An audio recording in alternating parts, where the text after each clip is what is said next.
Assalamualaikum warahmatullahi wabarakatuh. Bersama saya Dr. Alexander SIP MSI, saya pengasuh mata kuliah Reformasi Administrasi Publik untuk mahasiswa Magister Administrasi Publik di SIPOL Universitas Profesor Dr. Hazairin SH Bengkulu.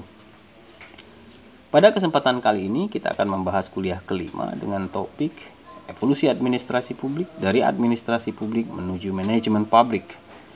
Baik, untuk mempersingkat waktu, mahasiswa-mahasiswi peserta mata kuliah Reformasi Administrasi Publik, kita akan mulai dari chapter pertama mengenai perkembangan ilmu administrasi dari awal hingga administrasi kontemporer pada saat ini.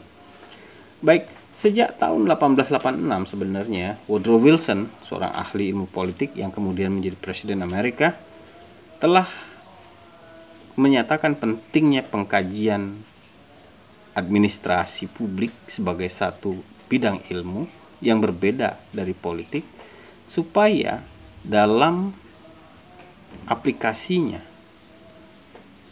terjadi netralitas administrasi dalam pelayanan publik. Ini dikatakan Woodrow Wilson dalam artikelnya yang berjudul The Study of Administration.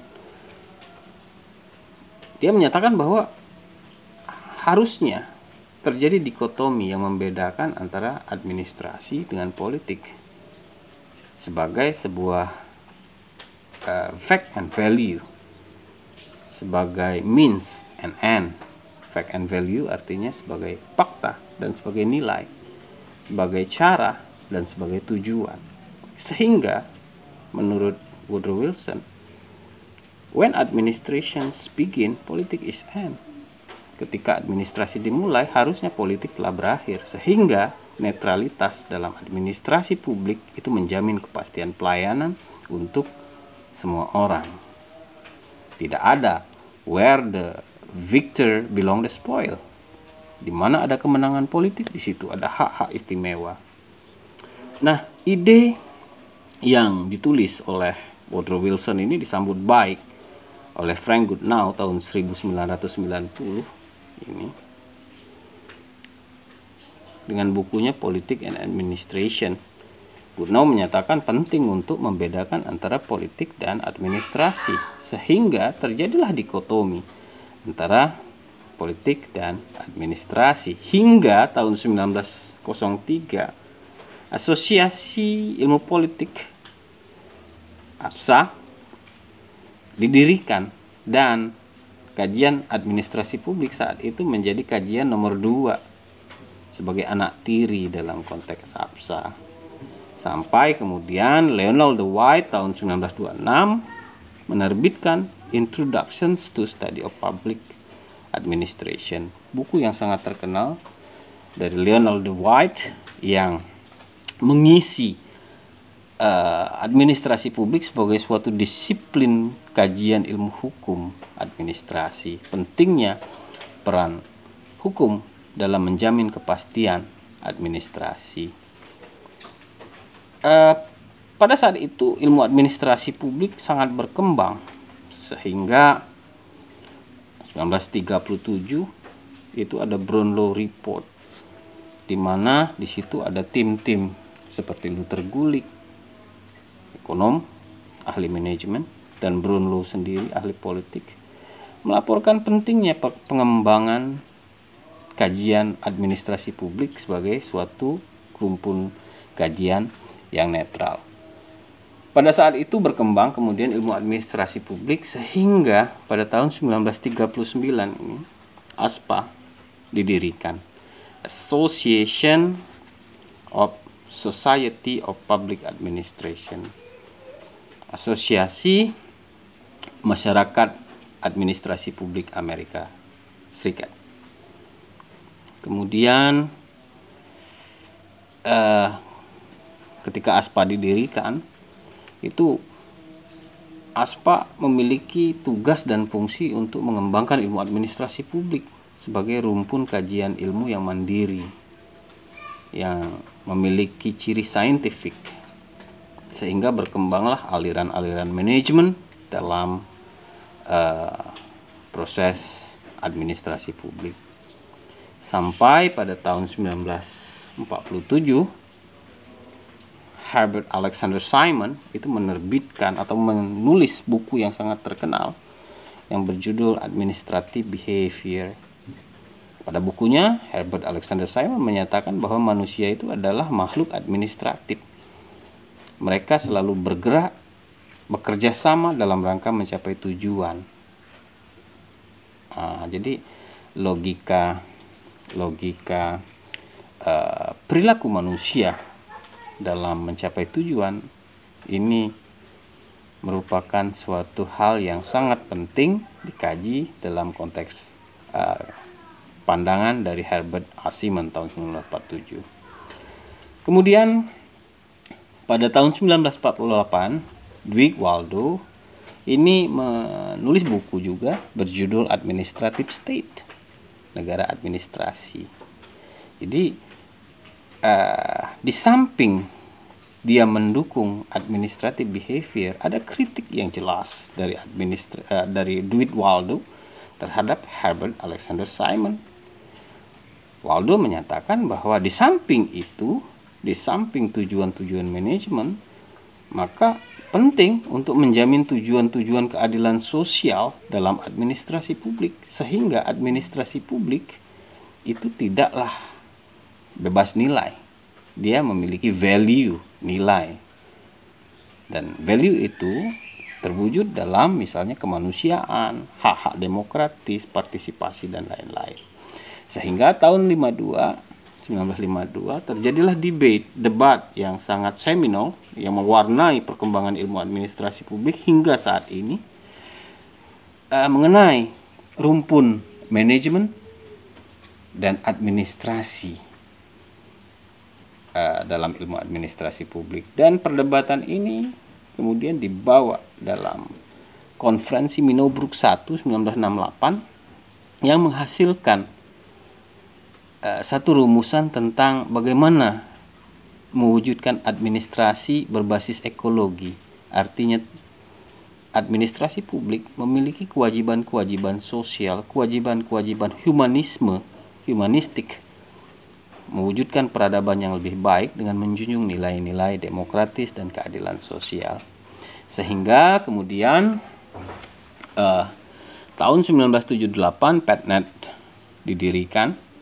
Ini asosiasi riset keilmuan tentang pentingnya manajerial dalam manajemen dalam perkembangan administrasi publik. Sehingga ini kemudian melatar belakangi tumbuh kembangnya NPM, New Public Management di tahun 1980 yang memandang bahwa administrasi publik ini harus menjadi motor bagi tata kelola pemerintahan wirausaha, pengelolaan pemerintahan yang berbasis pada nilai-nilai entrepreneur dan kemandirian. Sehingga tahun 88 terjadilah Minobrook Conference kedua, di mana Minobrook kedua menghasilkan kesepakatan bahwa administrasi publik harus bersifat ilmiah, harus menghasilkan karya-karya saintifik berdasarkan pola-pola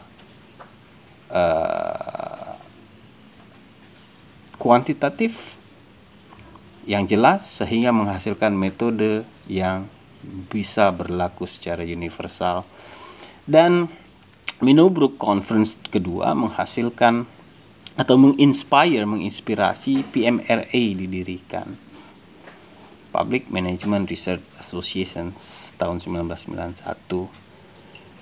Sehingga hal ini menjadikan cikal bakal pertumbuhan pendekatan manajemen, ya. Jadi administrasi publik harus menjadi ilmu yang ilmiah yang menghasilkan pendekatan saintifik dalam memecahkan masalah-masalah publik.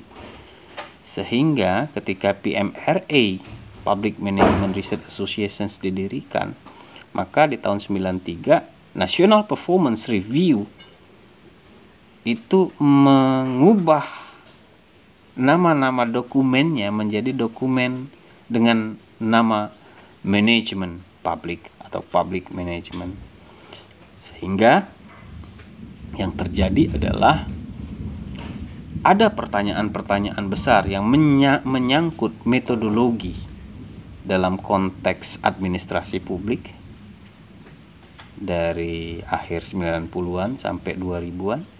Dan PMRA ini juga memiliki pertanyaan-pertanyaan besar.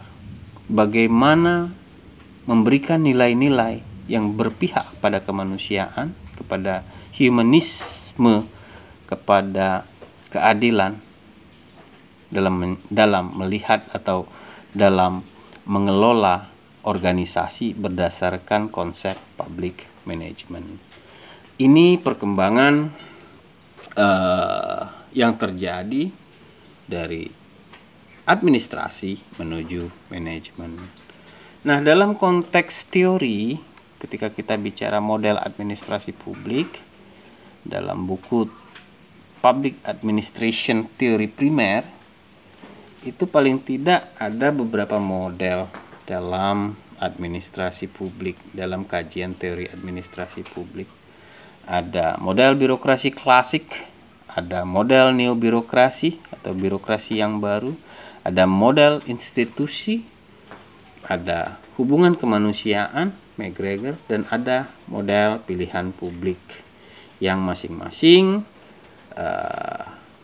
mengisi ruang dalam teori administrasi publik.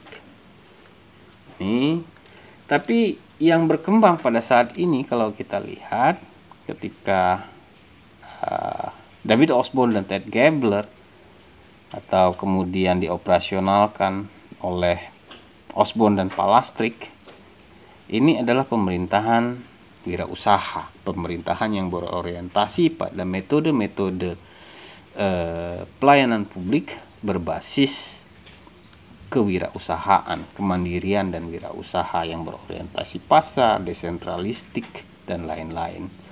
Kemudian postulat ini